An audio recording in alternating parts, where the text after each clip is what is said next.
ভূগোল আর মহাবিশ্বের পরিচয়টা না ঠিক যেন একটা গল্পের মতো। চলুন আজ সেই গল্পটাই শোনা যাক। এমন একটা সময়ের গল্প যখন আমাদের এই পৃথিবী ছিল না, এমনকি সূর্যও ছিল না।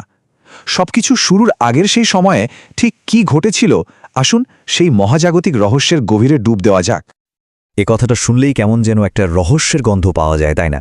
অনেক অনেক আগে, যখন কিচ্ছু ছিল না, এই যে একটা অসীম শূন্যতা, সেখান থেকে কিভাবে জন্ম নিল সবকিছু, সেই রহস্যের দরজাটা এবার আমরা একটু একটু করে খুলব।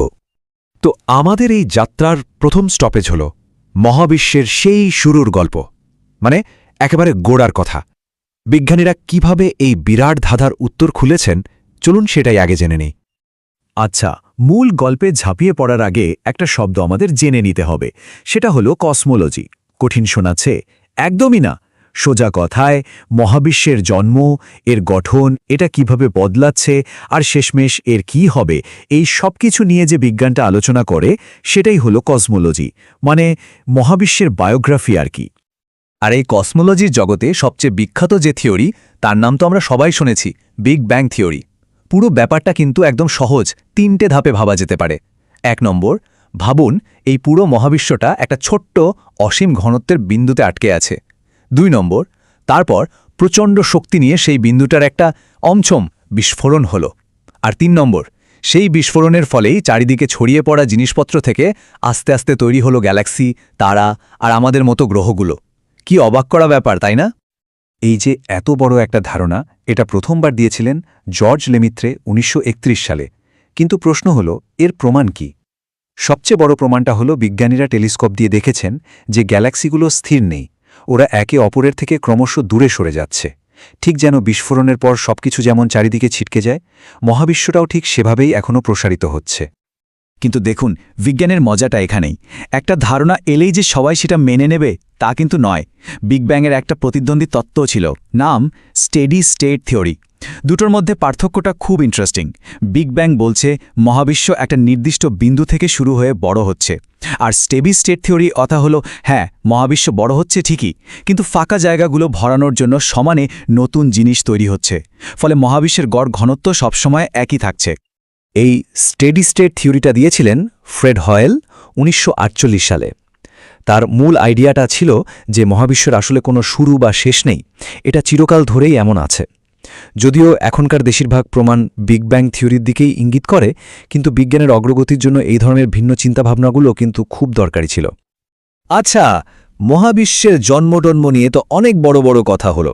এবার চলুন একটু নিজেদের পাড়ার দিকে নজর দিই, মানে এই বিশাল মহাবিশ্বে আমাদের আসল ঠিকানাটা ঠিক কোথায়? আমাদের সেই মহাজাগতিক ঠিকানার প্রথম লাইনটাই হল মিল্কি ওয়ে গ্যালাক্সি, বাংলায় আমরা যাকে বলি ছায়াপথ।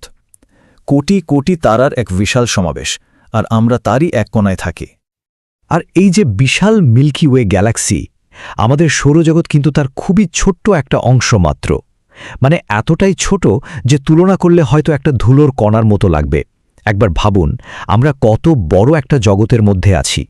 বেশ, এবার আরেকটু জুম ইন করে ফেরা যাক আমাদের নিজেদের গ্রহে। পৃথিবী থেকে রাতের আকাশে তাকালে আমরা কি দেখি? তারা।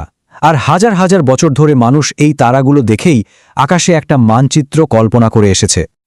এই যে আকাশে আমরা কিছু তারা দেখি, যেগুলো মিলেমিশে একটা নির্দিষ্ট আকার তৈরি করে বলে মনে হয়, সেটাকেই বলে তারামণ্ডল বা কনস্টেলেশন।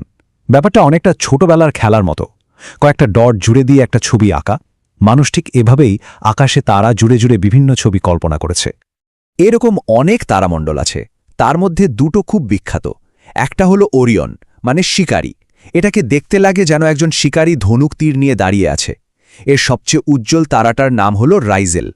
আর একটা হলো সপ্তর্ষি মণ্ডল বা আর্সা মেজর, যেটা 7টা তারা দিয়ে তৈরি আর খুব সহজেই চেনা যায়। এখানে একটা ছোট্ট কিন্তু মজার পার্থক্য আছে। কখনো কখনো একটা পুরো তারামণ্ডলের মধ্যে কয়েকটা তারা মিলে আরও একটা চেনা নকশা তৈরি করে।